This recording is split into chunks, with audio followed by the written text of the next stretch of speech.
एक समय की बात है। एक गांव में दो भाई रामू और श्यामू रहते थे।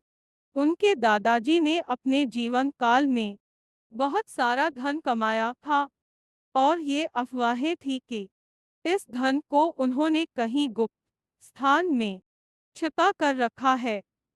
दादाजी के मृत्यु के बाद यह रहस्यमय धन गांव वालों के बीच बड़ी चर्चा का विषय बन गया।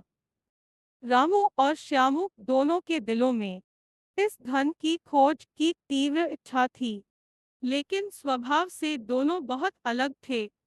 रामू मेहनती और धैर्यवान था, जबकि श्यामू को सब कुछ आसानी से और जल्दी में चाहिए।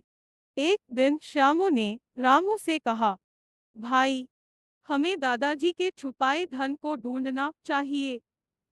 वह हमारे जीवन को सरल और आरामदायक बना देगा। रामू ने सहमति में सिर हिलाते हुए कहा, मैं भी यही सोच रहा था। हमें वह धन ढूंढने के लिए गांव के पुराने लोगों और दादाजी के मित्रों से मिलना चाहिए। उन दोनों ने अपनी खोज शुरू की। श्यामू ने कुछ ही दिनों में खोज त्याग दी। उसे वह धन जल्दी चाहिए था। वहीं रामू ने गांव के बुजुर्गों से बात की, अपने दादाजी के पुराने दोस्तों की शरण ली और पुरानी किताबों और नक्शों की गहन जांच की। अंत में उसे एक सुराग मिला। एक पुरानी किताब में एक कविता थी, जिसमें धन छिपाने का संकेत मिला। कविता कुछ इस प्रकार थी, जहां पूरब में सूरज नमस्कार करता और पीपल की छाया नीचे समाधि पर पड़ता, वहां खोदो और देखो तुम क्या पाते हो। दादा की दौलत तुम्हारे इंतजार में सोती हो।